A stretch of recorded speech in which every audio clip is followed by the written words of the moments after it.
Hello बच्चों, कैसे हैं आप लोग। स्वागत है एक बार फिर से आप लोगों का आपके और हमारे यूट्यूब चैनल पर। तो गाइस देखिए, एक बार फिर से आप लोगों का स्वागत है हमारे यूट्यूब चैनल पर, जिसका नाम है स्पर्धा परीक्षा मराठी। और स्पर्धा परीक्षा मराठी चैनल पर एक बार फिर से नई वीडियो लेकर हाजिर हैं। और देखिए मेरे प्यारे बच्चों, आज के हमारे वीडियो का टॉपिक होने वाला है, जैसा लास्ट वीडियो में आपको समझाया था, आज का वीडियो का टॉपिक होने वाला है सर्वनाम। सर्वनाम के बारे में देखिए, सबसे पहले तो सर्वनाम किसे कहते हैं। सर्वनाम की परिभाषा,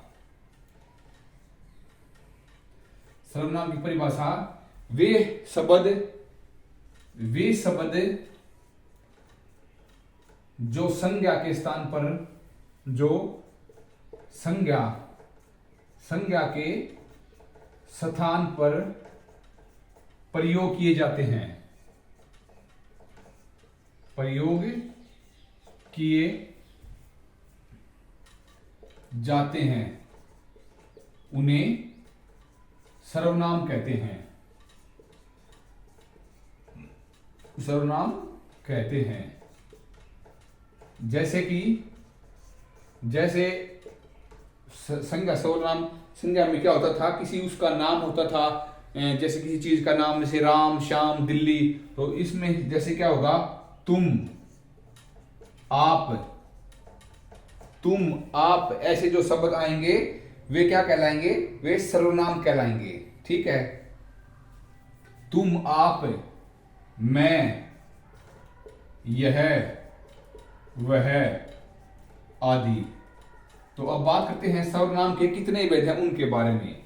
सर्वनाम के भेद, सर्वनाम के 6 भेद होते हैं। सर्वनाम के 6 भेद होते हैं। कौन कौन से होते हैं? सर्वनाम के पहला है पुरुषवाचक सर्वनाम। पुरुषवाचक सर्वनाम। नंबर 2 पुरुषवाचक निश्चयवाचक सर्वनाम। निश्चयवाचक सर्वनाम। तीसरा अनिश्चयवाचक सर्वनाम। ठीक है, एक सेकंड रुकिएगा, हम अभी आपको बताते हैं। चौथा संबंधवाचक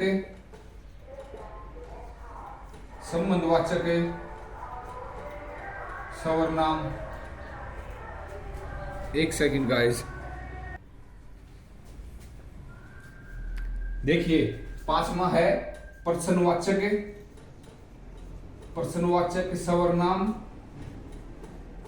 और छठा है निजवाचक सर्वनाम। निजवाचक सर्वनाम। तो देखिए गाइस, अब आप भी आपको जाते हैं कि इनके कुछ उदाहरण बताते हैं, उनकी परिभाषा बताते हैं। देखिए, जैसा कि नाम से ही हो रहा है प्रकट, पुरुषवाचक है। जो शब्द पुरुष के लिए प्रयोग होते हैं, जैसे कि तुम, आप आदि, ऐसे शब्द क्या कहलाते हैं? वे कहलाते हैं पुरुषवाचक सर्वनाम। जैसे तुम, आप, उन्हें आदि जो शब्द होते हैं वे कहलाते हैं पुरुषवाचक सर्वनाम। निश्चयवाचक सर्वनाम, जो सर्वनाम सर किसी निश्चय वस्तु का बोध करवाएं, जैसे कि वह अच्छे आदमी हैं, वह अच्छे आदमी हैं। तो इसमें एक निश्चित प्रक्रिया का बोध हो रहा है। जैसे निश्चितवाचक, वो इसमें वह अच्छे आदमी हैं, यानी कि वह बिल्कुल कन्फर्म चीज है, जो निश्चित ही है वह चीज, जैसे जो सही है उसे निश्चितवाचक कहते हैं। इसके विपरीत अनिश्चितवाचक सर्वनाम, जो किसी अनिश्चित वस्तु का बोध कर रहा है, जैसे दूध में कुछ गिर गया है, दूध में कुछ गिरा है। ठीक है, जैसे दूध में कुछ गिरा है, इसका मतलब यह है कि जो अनिश्चित है। और जैसे, और रास्ते में कुछ खो गया, रास्ते में कुछ खो गया। ठीक है, ऐसे को वाक्य जो किसी उनका कोई निश्चित संख्या नहीं होती, उसे अनिश्चयवाचक सर्वनाम कहते हैं। आगे बढ़ते हैं। देखिए, आगे जो हमारा है संबंधवाचक है। जैसे कि किसी चीज को कोई संबंध होता है, संबंध जैसे कि जो सर्वनाम शब्द प्रधान वाक्य के उचित संबंध को दर्शाते हैं, जैसे कि वह लड़का है जिसकी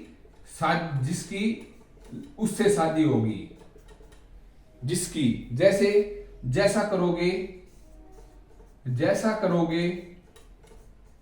वैसा भरोगे, ठीक है, जैसा करोगे वैसा भरोगे, ठीक है। प्रश्नवाचक जो शब्द प्रश्न का बोध करवाए, जैसे कि तुम कितने भाई हो, क्या, यह वस्तु क्या है, कौन, कुछ, जैसे जिस शब्दों में कौन, कुछ हैं और कब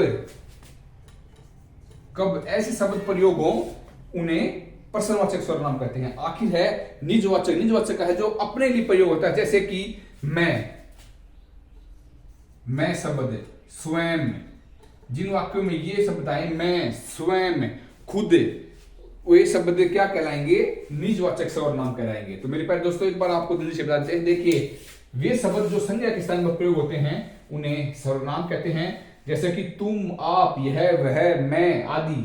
और सर्वनाम के 6 भेद होते हैं। पुरुषवाचक सर्वनाम, जिसमें किसी पुरुष के ऊपर ज्यादा फोकस किया जाए, जैसे कि तुम, आप, मैं, तुम, आप, उन्हें, जिन शब्दों का प्रयोग हो वो पुरुषवाचक सर्वनाम में आते हैं। निश्चयवाचक किसी निश्चित संख्या का बोध करवाए, किसी वस्तु का बोध करवाए, किसी व्यक्ति का निश्चित बोध कराए, जैसे कि वह अच्छे आदमी है, यहाँ पर अच्छाई प्रकट हो रही है तो ये निश्चित है कि वह अच्छा है। अनिश्चित जिसमें कुछ चीजों का हमें पता ना हो, जैसे कि अनिश्चित, जैसे कि दूध में कुछ गिर गया है, कुछ गिर गया ये नहीं पता, रास्ते में कुछ खो गया ये रास्ते में पता नहीं पर खो गया।